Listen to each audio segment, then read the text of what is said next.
Drake and Carti aren't artists who have much in common. However, this hasn't stopped the two from working very closely in the past. Whether it be Drake remixing Carti's older songs, or them working on official releases together, the two have had many collaborations in the past. However, in recent times, it seems like Carti has been sending some sly shots at Drake. And with him now having Drake's biggest enemy 3 times on his new album, it's clear the two have had a rift in their relationship. So here's why Playboi Carti abandoned Drake.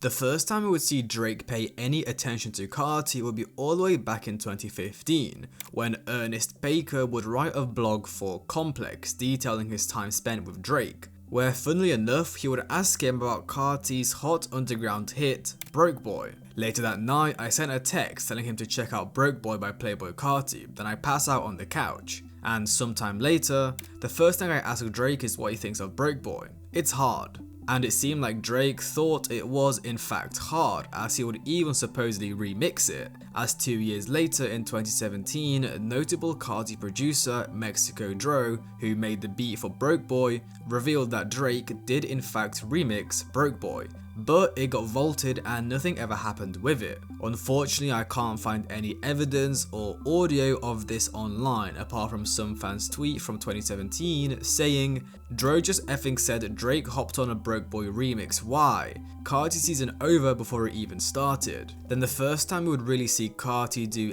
anything affiliated with Drake was in 2016, when Carti would model for Drake's brand OVO Summer 2016 lookbook alongside creatives John Ross and Ian Connor. And with this probably having nothing to do with Drake himself, it was still a good look for Carti. And it wouldn't be until a year later in 2017, after the release of his self-titled mixtape, that Carti would be recognized publicly by Drake himself. As in the May of that year, Drake would be performing at an Adult Swim party in New York, where he would bring out the Migos, who performed Bad and Bougie and T-Shirt, and also Carti, who was brought out by Drake and performed Wake Up Like This. And it wouldn't be until 2 years after this that we would get to see Playboi Carti and Drake on an actual song together, as in the June of 2019, fashion designer Ian Connor, close friend of both artists, would out of nowhere tweet a picture of an MP3 file in his notes, titled Drake x Carti Pain 1993, which he would caption, "F it's 2:59 AM. With Drake himself then teasing the track a month later on Instagram, whilst also co-signing Carti's Hollow Red album, with Pain 1993 quickly turning into a community grail. And leading up to the release of the song in the spring of 2020, not only would Drake's verse leak in full online, but fans would even be making fake pre-save links for the song, supposedly releasing on the 20th of April. As just a couple days prior, on the 16th of April, the same day Carti dropped Atmare, he put out the infamous Monday tweet, and on that same day, a promotional video recorded by Ian Connor was previewed on the Born From Pain Twitter account, previewing the chorus and most of Drake's verse in full quality, with fans theorizing that the 20th of April is the Monday when Pain 1993 would drop.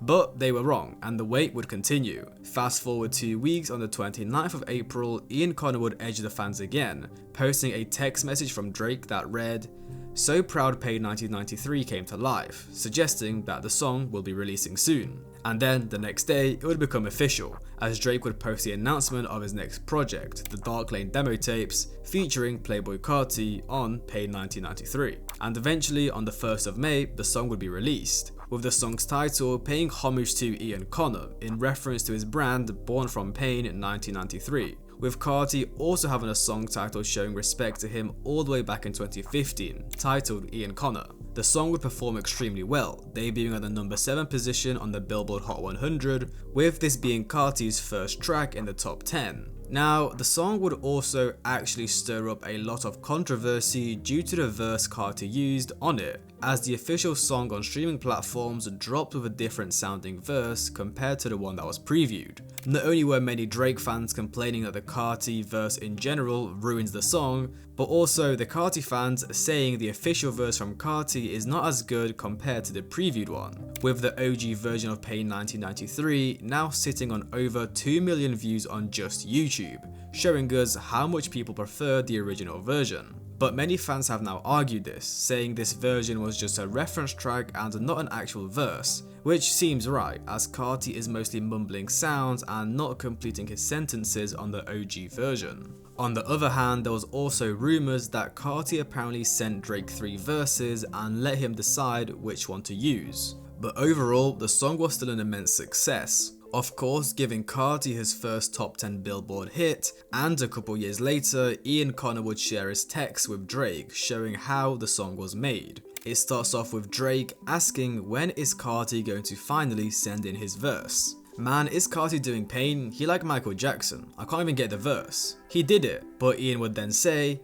I didn't like his verse, so he redid it and will turn in right before the album. We don't want it to leak, it'll be perfect. His label told Future they want to drop it on the tape now. Trust. With it really looking like Carti didn't want to do the verse at all. I mean, Drake even called him Michael Jackson. And sorry to interrupt the video, but over the past couple weeks, I've been working extremely hard with my friend to launch our own poster store. We've already had the Carti posters out for like a week now, and we've just put on new Ken Carson and More Chaos posters. Boom, brand new Ken Carson More Chaos posters. I've even got like a fresh one here, or two actually, just printed, all custom made, not drop shit from China. Yo, tell me this doesn't look sick, you know? But now, honestly, I think this one looks the best. I don't know, it might be that one or the other one. But yeah, these aren't drop shit from China. We made these customs ourselves, producing and shipping them all ourselves. Go check them out, domikowski.com. And yeah, I just think they look sick. Like, I'm telling you, imagine the huzz comes around and you got this above your bed. You're getting laid. But yeah, domikowski.com got hella cheap shipping to the USA and the UK and even Europe. We ship worldwide. So yeah, let's get back into the video. And from this point onwards, we would get a lot of rumored Carti and Drake collabs. Firstly, of course, in 2020, Carti was gearing up to release Whole Lotta Red,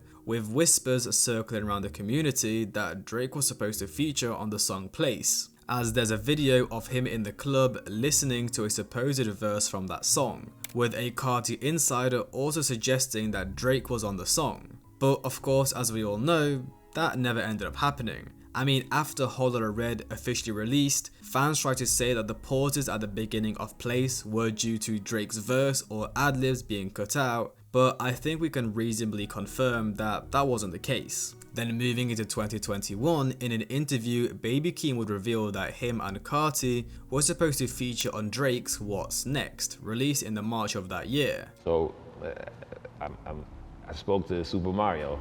He did mention that you and Carti were supposed to be on What's Next. Right. Or whatever happened with that? I don't know. That's just his process. And, you know, I look at it like we don't work now, then we work later. You know what I'm saying? Like, especially with someone like Drake, you know what I mean? Like, that's his process. I can't hate on another man's process. Like, I do the same thing, you know what I mean? Like, I'm the coolest person. Like, I'm not ever gonna, you know, I can't ever be emotional at somebody's process, or, you know what I'm saying? Like, that's their process.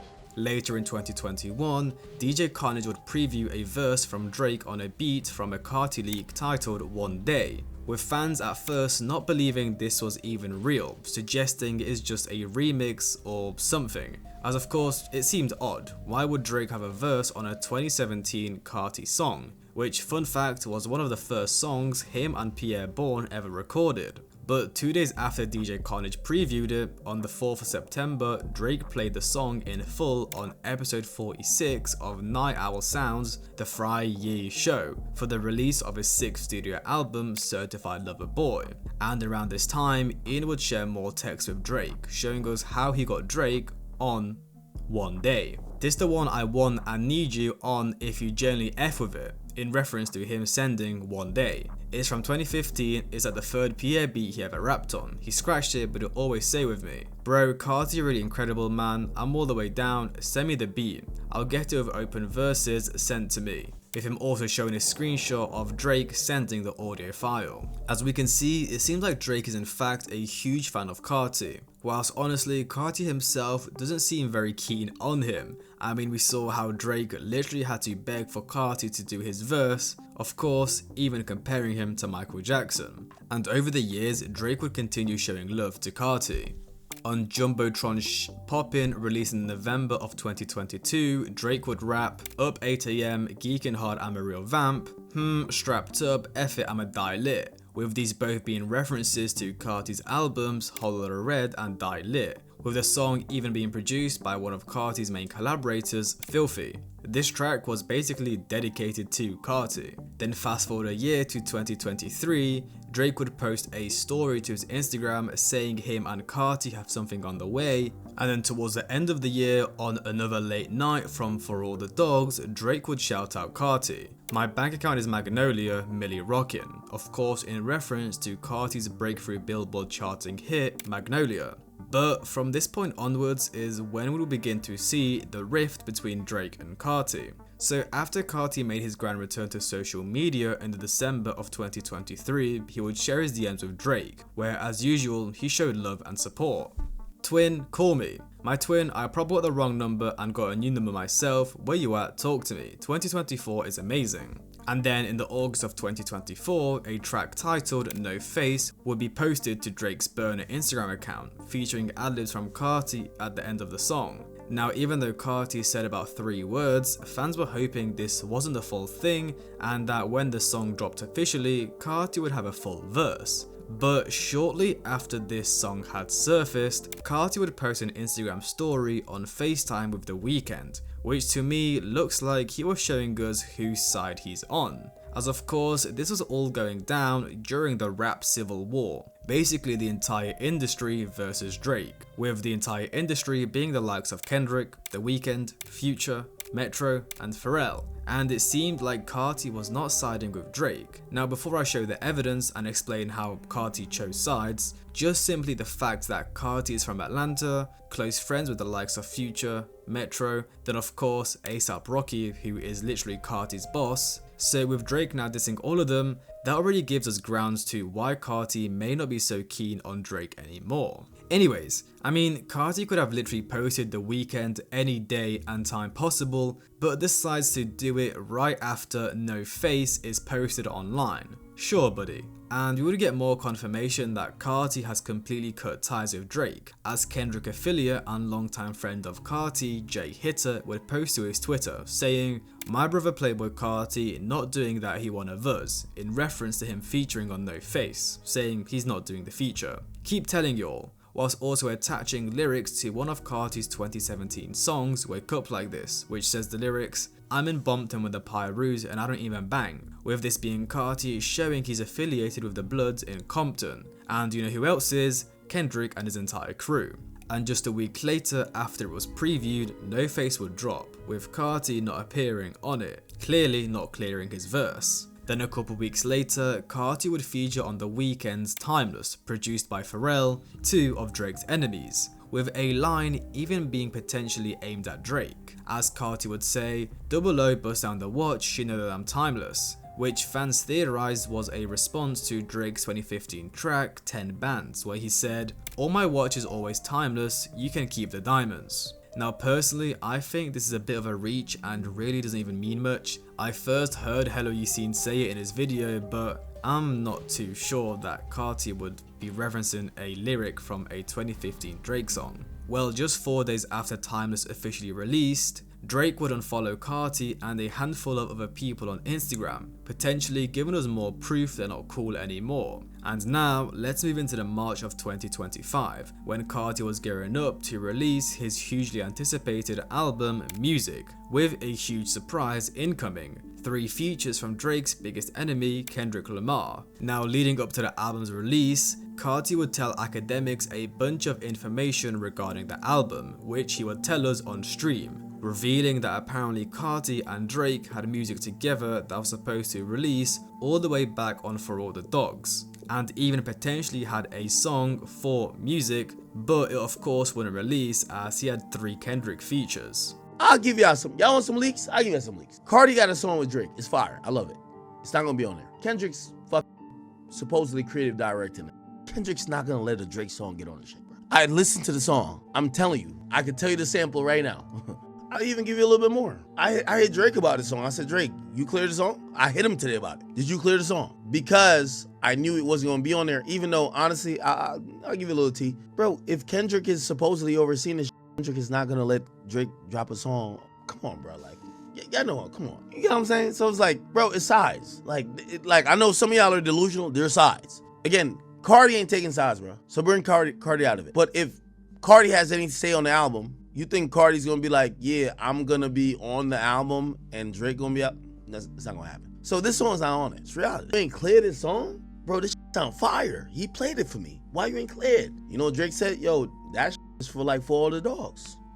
And it would only continue heading downhill, as not only would Kendrick diss Drake on the project, but Carti himself too. On track 15 from Music, Good Credit, Kendrick would say the lines, "Kids on my body and that's on my kids, I could have no body," with fans online speculating that this has two meanings. Either Kendrick just making it known that he has tattoos of his children's names, or a direct response to Drake, telling him when it comes to his kids, it's not a subject to play with, as for example on Drake's diss Family Matters he says, "I heard that one of them little kids might be Dave 3, suggesting that Kendrick is not the biological father to one of his children. On Good Credit, Kendrick also says, "The Patek is flooded but way over budget, I lose it on tour," possibly referencing the rumour that Drake was struggling to sell tickets for its Anita Max Win tour, and was coping with the losses by gambling, as on the 29th of November in 2024, Drake would announce the Australian tour, with 7 dates across the country. However, the day before the first show, there was rumours circling around online that Drake was not able to sell out the shows. Mixing this in with the fact that he also gave out a lot of money to desperate fans at the performance, this could have put him over budget, as Kendrick said. Then on the second month of the tour, in the March of 2025, a video would surface of Drake gambling in the club by himself, with this being potentially what Kendrick meant by losing it on tour. So Drake lost money due to low ticket sales, giving it away to fans and gambling, which was enough to buy a flooded, iced out Patek Philippe. But Kendrick wouldn't stop there, as he would also rap, "The numbers is nothing, the money is nothing, I really been him, I promise," which could be a reference to a line from one of Drake's diss tracks against Kendrick, Push Ups, where he said, "Numbers wise, I'm out of here, you're not effing creeping up. Money wise, I'm out of here, you're not effing sneaking up." As throughout the beef, Kendrick always claimed that those metrics never meant anything, and with him now streaming and selling more than Drake, Kendrick is showing us that he still believes in that same message. Then to end off the dissing, Kendrick would say, "Conspiracy theories is given, but I must admit it, you got the wrong person," referencing Drake's lawsuit against UMG, filed on the 15th of January in 2025. Drake alleges several offences, including that UMG used bots to inflate its streaming numbers for Not Like Us, and manufacture its success, continued to promote the song despite being informed of its false allegations, and leverage its control over Vivo to unfairly push the music video. Kendrick dismisses these claims, making it clear that he doesn't operate that way. Instead, he shifts the focus, implying that other artists, not him, engage in that kind of deceptive tactics Drake is accusing him of. And then of course, Carti would send shots his way too. Firstly, on the track Crank from Music, Carti would say, "I'm richer than all my ops, that's a big plot twist," which could be a shot at Drake, who has a well-known Finsta Instagram account under the name Plot Twist, but I mean, Carti isn't richer than Drake, so, you know, I'm not really sure about that. But this wouldn't be the only sign that Carti potentially has an issue with Drake. So after the album's release and all the songs were beginning to chart, Carti would post a screenshot of the top songs list on Apple Music, with it being entirely his songs apart from 2, Drake's Nokia and Kendrick's Luther, with Carti seemingly blacking out Drake's song and leaving Kendrick's. Very odd, why didn't he blur out Kendrick's, or just not blur out anyone's song and put the caption elsewhere? He purposely did that. With that really showing us that Carti is really not messing with Drake anymore. Are they actually beefing or have genuine hatred for each other? I doubt it, but is Carti doing moves that kind of look like this is to Drake? Definitely.